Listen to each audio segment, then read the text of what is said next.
Welcome back to Lightning GIS. Today we're here to talk about how to post-process GPS data. This is a long video, longer than I would normally like to make, but there's just so much detail that goes into this process. I think it's necessary to have all the information in one spot. Note that there's hyperlinks in the table of contents, and you can use those links to jump to particular spots in the video, and that should help you navigate all this. With that, let's get started.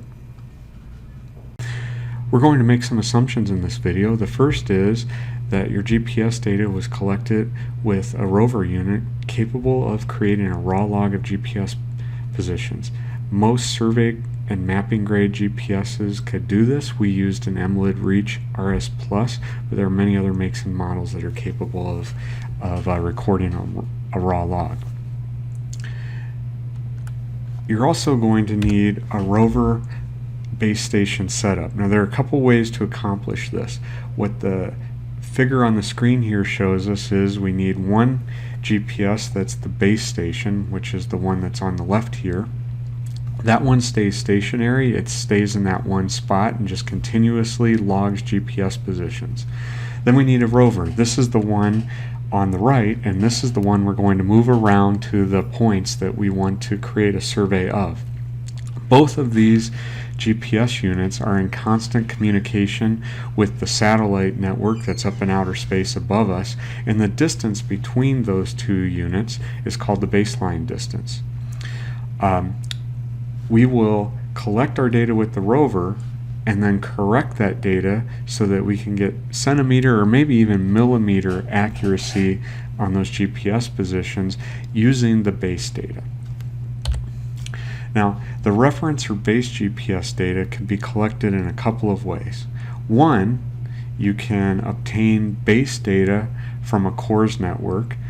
CORS stands for Continuously Operating Reference System. These CORS stations are all over the US, and many other parts of the world have them too. They're just GPSs that are out there at known points in the landscape, and they're constantly recording their position and comparing the satellite determined position to their known position, and that gives them an offset in real time. They know that, well, based on the satellite geometry, I'm 5 centimeters off north, 3 centimeters off east, and 1 centimeter off vertical from my known position. And you can use that information then to correct your rover data. That's what we're going to do today. Now, we're going to use base data obtained from the Missouri Real-Time Network. This allows us to collect the GPS data in the field with just a rover. Your state, province, or country may have its own base data repository. Missouri's got a great one, but if you're not in Missouri, other states in the U.S. have it, and then the National Oceanic and Atmospheric Administration, which is part of the U.S. federal government, maintains a CORS repository for most of the GPS CORS stations in the U.S. and in some cases other parts of the world, as shown on the map here in the lower right part of the screen. Now, I will mention that you can provide, if you had two GPSs, you could use one as a base and put that on a known location, use that to collect your base data, and use your second GPS as your rover. It doesn't change how you're going to do the post-processing. Either way works. So with that, let's move on to the first step in our processing workflow. Alright, the first step in correcting our GPS data is to obtain the reference data that we're going to use for our base station corrections.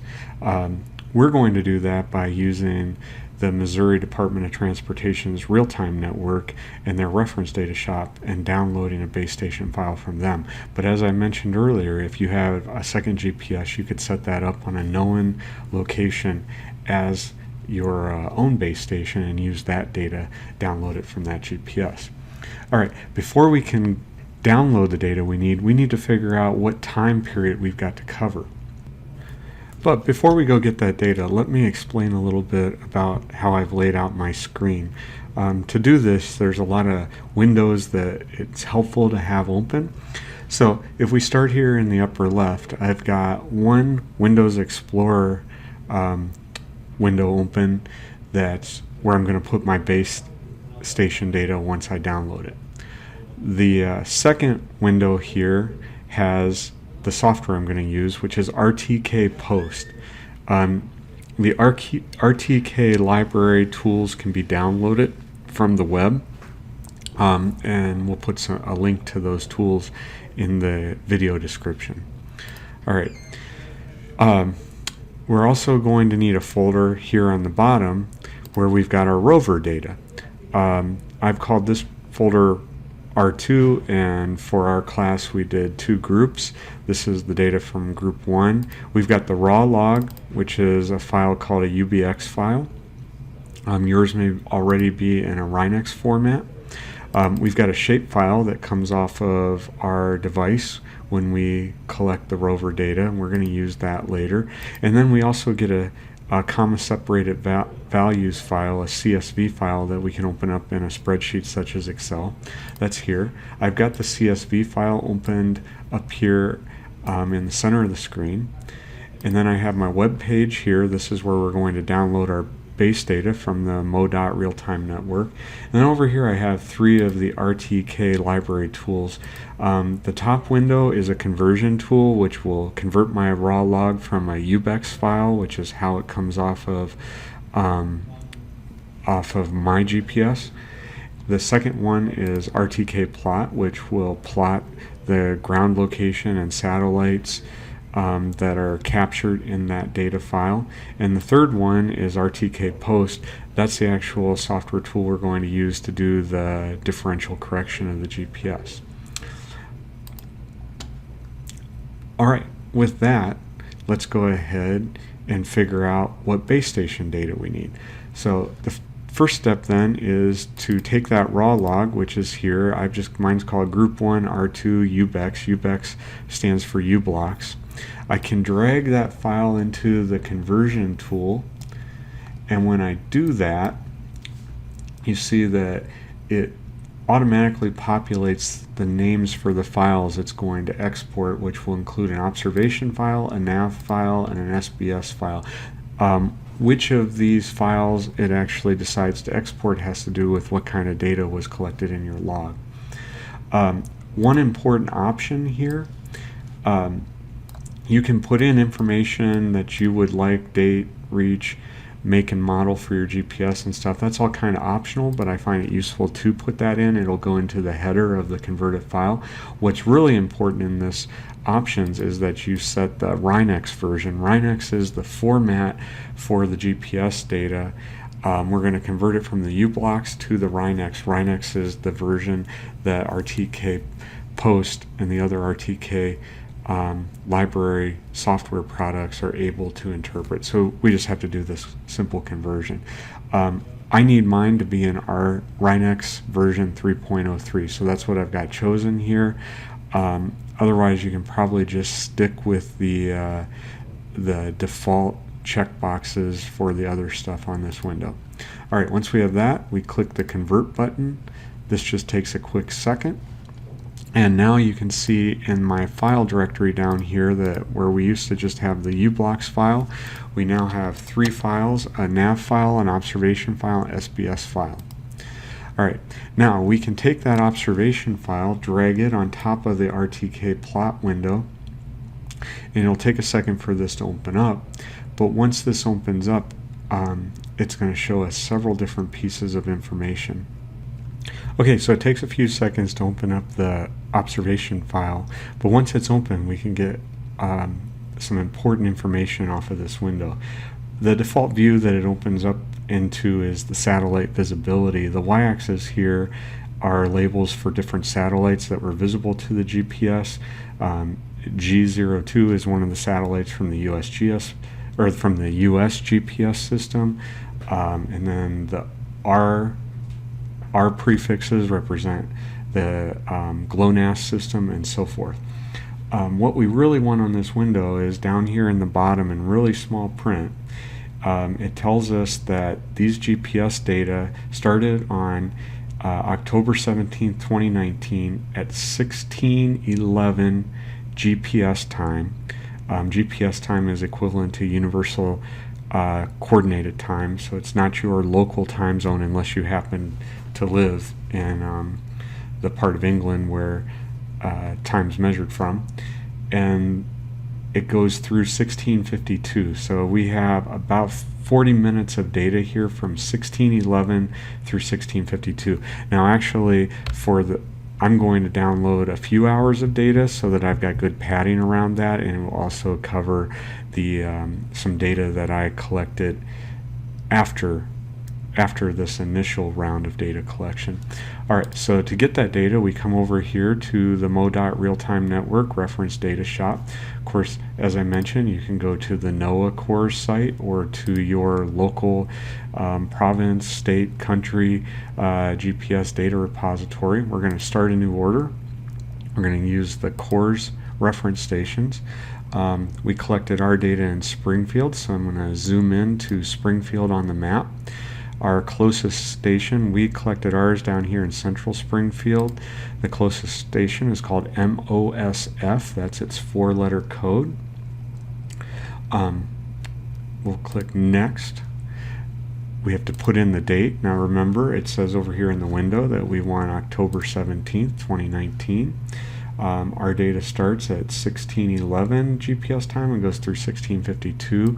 We're going to pad that. I'm going to back up to about 1300. So this website works by, you tell it the first hour, so 1300, which would be 1 p.m. GPS time. And I'm going to have it give me 5 hours worth of data. That'll take me through 1800 GPS time, so 5 hours, and I want to get every 1 second observation.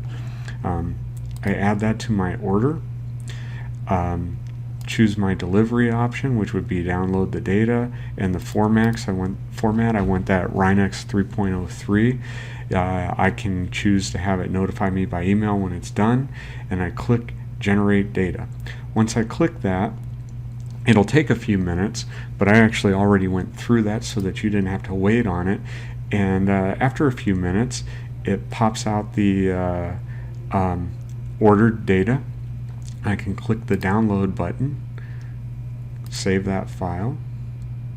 Takes just a second to download that data. I'm going to drag it into my base station data folder, unzip that, and there are my base station data. The O here is the observation file, and the N is the nav file, which are equivalent to the OBS extensions down here in the NAV. So different software that does GPS may have 19O for observation files or OBS, but they're the same thing. Alright, so now that we have our reference data, we can go ahead and correct the data. So by default, I'm just going to come over here to RTKPost, and it helps me from getting confused if I just delete all these pre-filled file names. And then I can take the first thing it wants here is our Rhinex observation file from the rover. So we're going to take that observation file. We can just drag it in. The next thing we need is our Rhinex observation file from the base station. So we can choose that file, drag it over to our window. Then we have several other files we can put in. At the very least, we need a nav file. And the nav can be either from the base station or the rover. Generally, it's better. The base station file will probably be more complete. It will see more GPSs than your rover did, because these core stations are set places where they have good views of the sky with a good horizon. So I'm going to download or drag the nav file, which is an extension of 19N over here. If you have not just GPS data, but GLONASS, Galileo, Beidou, some of the other GPS constellations that are up there, you may need to drag some of these other files over. Now, if it provides you with those files, there's no downside in putting them in. If the software doesn't need them, it will just ignore them. So for the sake of example, I'm just going to drag them all over there, but we need that nav file, the one that ends in N, for sure. Alright, this last line down here at the bottom is the name of the file, what will be the name of the file with the corrected data. So I'm just going to append this as corrected with MOSF. Remember, that's the CORS code for our base station data. So I've just appended corrected with MOSF to the end.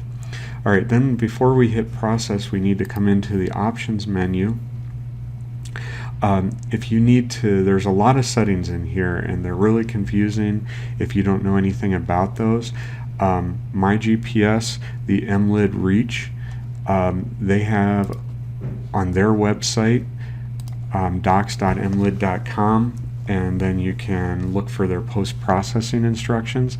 They go through all the settings in these windows that you need to pay attention to. If you use a different GPS, maybe they have some documentation that will tell you what you need. What I've already done is created a configuration file that has all the correct settings based on this website in there. For my students, I'll make that available to you. And when you load that, it automatically changes all these settings, so I can hit OK and then execute. You'll see here that it reads the files. It could take several minutes to do this. So what you do is you watch it, and when it's done, it will save that file that's called here Group 1 R2 corrected with MOSF. And once that's done, we'll be ready for the next step. Okay, so now RTKPost has finished processing our corrected GPS data.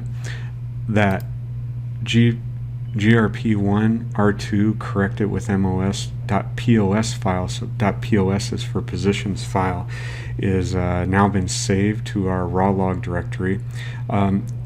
You can open that POS file up with Windows Notepad or any text editor. It's just a TXT file. One quick way to do that is in the RTKPost. If you click the View button down here on the bottom, it opens that text file up for you right away. And what you can see here is all the thousands of positions that were collected once per second in our rover file, and these are the corrected values. Latitude, longitude, height. Q is the quality of the calculated position, where 1 is a fixed position, which is the best quality, 2 is a float, which is pretty good, and so forth. The RTK library documentation and some other websites provide some more information about the other types of fixes that you can get on there. And then the SDN, that's the standard deviation of the northing, the easting, and the vertical are listed here in the next 3 columns.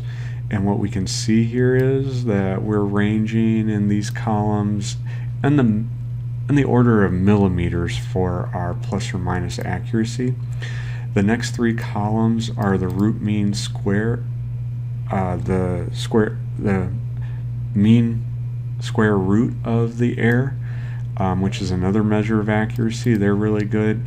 And this ratio in the last column is a measure of basically the higher that ratio is, the better quality solution you got for that point. So these are the maximum 999.9.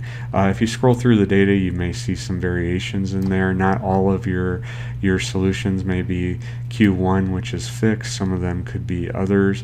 Here you see that some of our ratios are a little bit lower, but our overall errors are still in that millimeter range. So we got really good correction out of this data.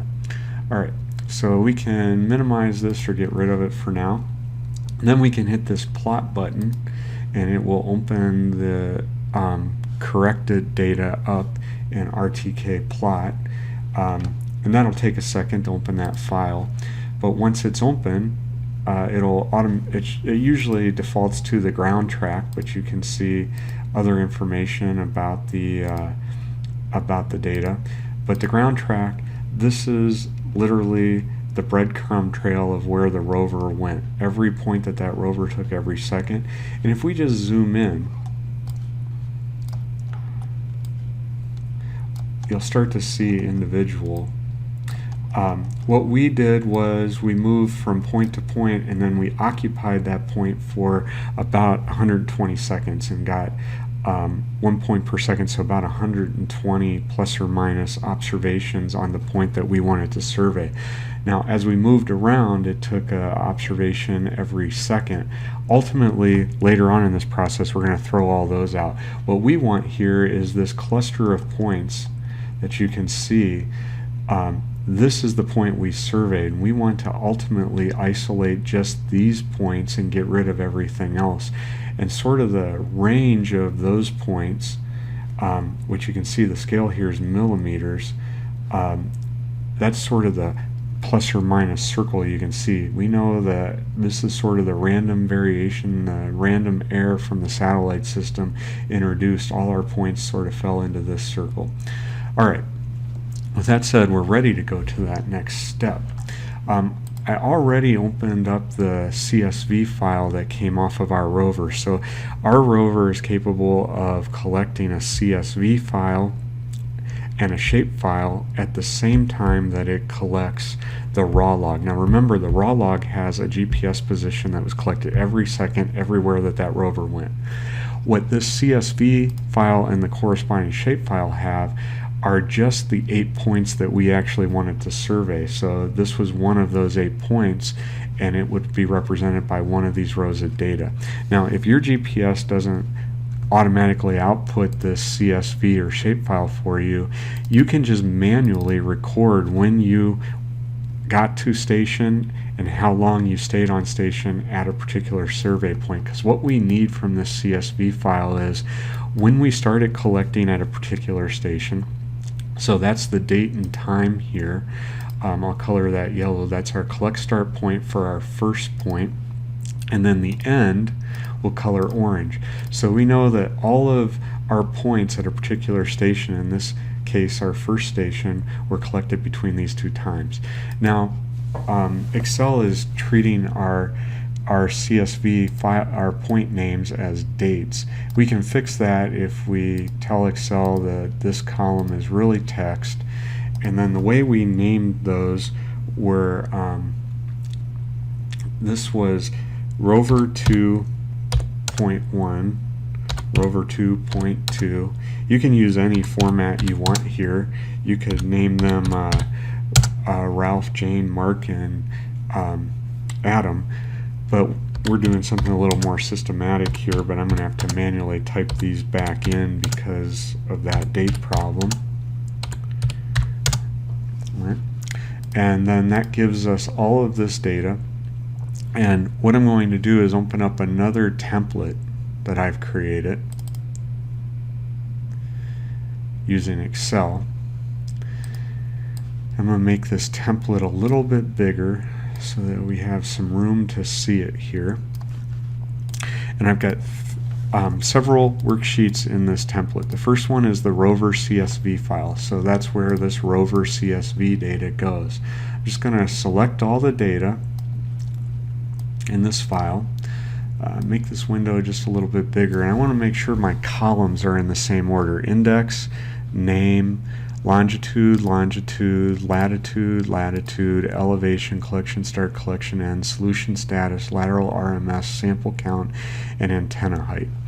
The sample count is how many points we collected at that station. In this case it says 600, so we must have stayed here more than 2 minutes. And then the antenna height was the height of the GPS on the pole that it was attached to, so it was 1.9565 meters above ground level. Alright, so I don't need the header row, just the actual data themselves, so I'm going to copy that. I'm going to come down here and I'm just going to paste those values in. Alright, and I can come to my point results sheet, and it's already started to get this data. Don't worry about these errors right now, they'll go away in just a second, but you can see it's starting to pull that data in automatically over here. The next sheet we need to populate is our POS file. So remember that in RTKPost, if we click on view, we can open up that POS file. It's just a text file. We could select just the data. Now before we select that, you need to once again make sure that the columns are in the right order. We go GPST, which is GPS time, latitude, longitude, height, Q, NS for number of satellites, SDN, SDE, SDU, SDNE, and so forth. So they're all in the same order. Now once they're in the same order, what we can do is select these. Since there's a lot, the trick is to scroll down with the bar, hit your shift key, click at the bottom, and that selected all the data for you. And then we can copy that with the Control-C menu. Now, because I need to be careful about how this data comes into the spreadsheet, I'm just going to create a new sheet temporarily in my spreadsheet, and it's by default called Sheet 1. We can put all those data in. Now, right now they're coming in just as all in one column. So we need to go to the Data menu in Excel and choose Text-to-columns. And the Text-to-columns brings a wizard in, and we can go with fixed width columns. Click Next. We want our date and time to be the same, so I'm just going to get rid of the separator that it automatically put in the space between those by dragging it on top of the separator over here. I'm just going to make sure that all these separators are in between our data columns. Excel generally does a pretty good job of putting those in. Sometimes it puts, like here, the separator right up against the end of that, and I like to kind of keep it out there in the middle just in case some of the columns are wider. But you can check that by pulling the scroll bar down here and scrolling to the bottom and making sure the width of your data hasn't changed anywhere in there. Click Next, click Finished, and now that data has been turned into columns. Now you'll notice that our date time format is wrong, but the information's there. You can see up here, there it is, but down here it's just listed as a time initially. We don't even have to worry about that. It'll get fixed when we move it into the regular part of the spreadsheet. So I'm going to do Control Shift right arrow to get across the whole first row, and then while I continue to hold Control Shift down arrow, that gets all 12,000 rows of data. I'm going to copy those, come back to my Rover POS file data sheet, Control V. It'll take a second, but now it's populated all these. Here we still have a little problem with our date time format, but that really shouldn't, we're not going to do anything with the data in this spreadsheet. It's all automatically pulled into our point results sheet. Now this sheet 1 we don't really need anymore. We just had that there temporarily to combine our date and our time and do the text to columns. So I'm just going to delete that. I don't like to leave things that I don't need. Say OK, delete. Now our point results is brought the data in, and you can see it's pulled the point name from the rover CSV data, the observation start and end from that data. It's calculated how many seconds the observation duration was and the number of observations. On this one we did do 120 seconds of observations, but it did 120 seconds worth of observations, but it must have been recording at a rate greater than 1 per second. So in this case we have about 600 observations, so it's quite a few. And then here's our corrected latitude and longitude, elevation, and then the original data. So you can see this is what's been corrected, and that was the uncorrected data from the CSV file. So I've included all of that in the table just so it's there for records. This is the average of the standard deviation of the northing, the easting, and the up. And then the corrected standard deviations for the 600 observations, which are here. Our rod height is there.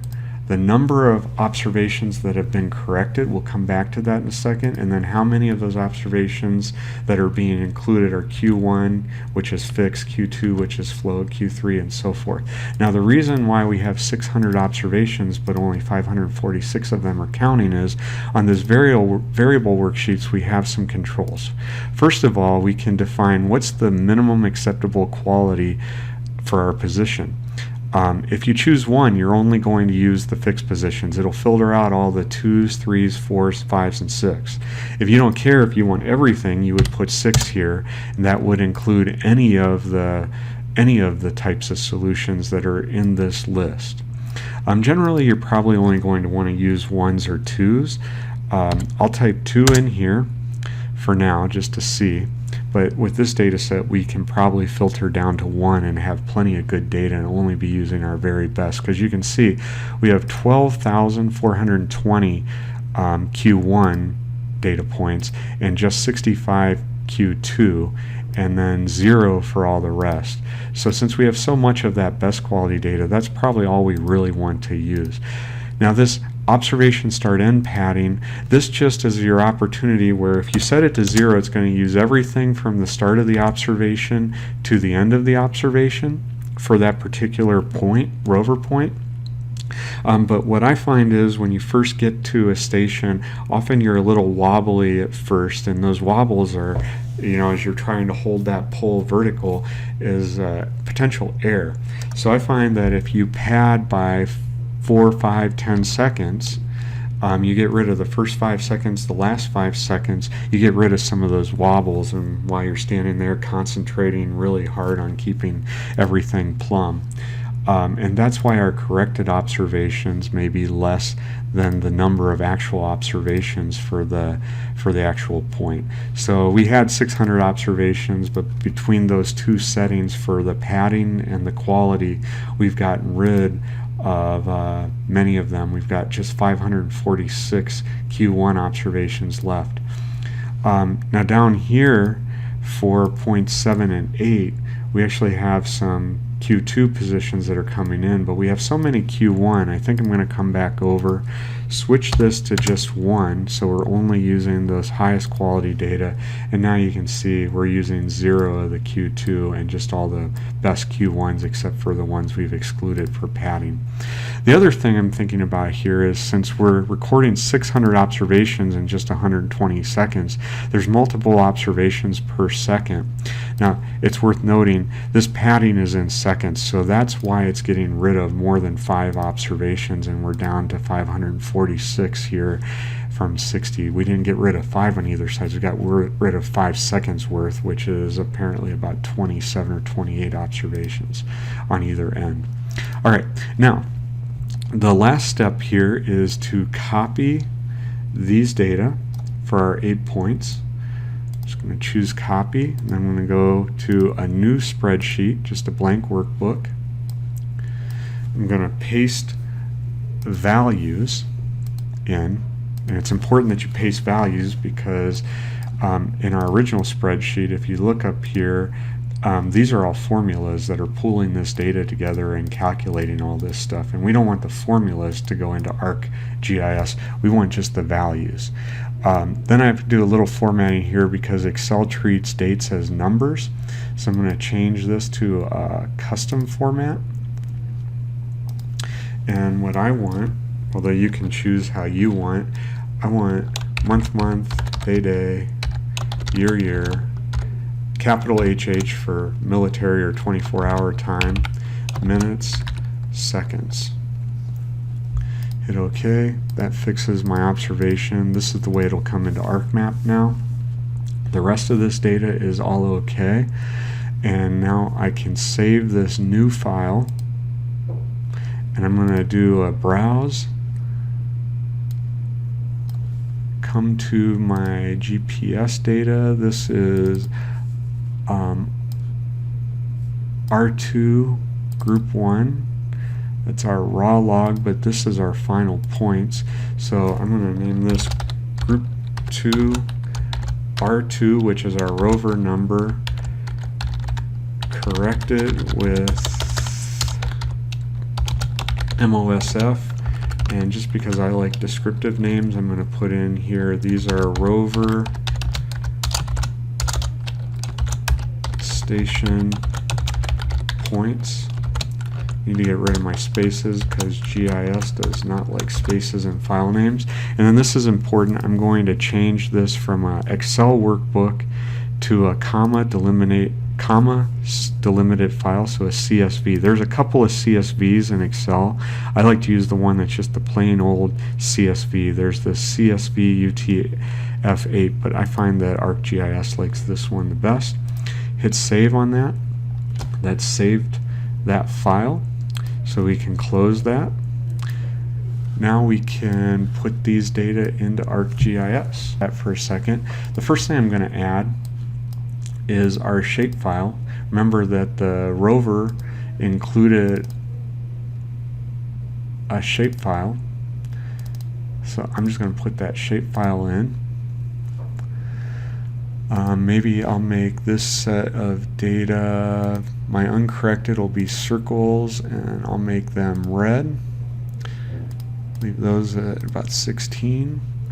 And then we need to add that CSV file that we need just created. So we'll go through the file menu, go to add XY data. It brings up the add XY data wizard. I need to navigate to my corrected file, so here's that rover station points corrected with MOSF. So I'm going to add that. Now it's smart enough, GIS is smart enough, but you should always double check it to say your X field's longitude. If you think about it, your X axis, what's going to cross that? Lines of longitude. Your Y field, what's going to cross your Y axis? Lines of latitude. Our Z field we have to designate, and that's our corrected elevation. Now for our coordinate system, it has made a guess that these are WGS 84, which is correct. But if it doesn't, you would want to look under World and WGS 84. And I know that because that's the coordinate system that I had our GPSs set to. And then same with our vertical coordinate system. You go to World and then scroll down to WGS 84 and choose that. That gives you your vertical and horizontal coordinate system. Click OK. Just a warning that it's going to add an object ID field. And then let's make our corrected red triangles. Okay, and we'll zoom to that layer just to put them all in there. And you can see the triangles are the corrected positions, and the circles were the uncorrected positions from our original shapefile. Now, how big a correction was it? If we just zoom in to this pair of points up here,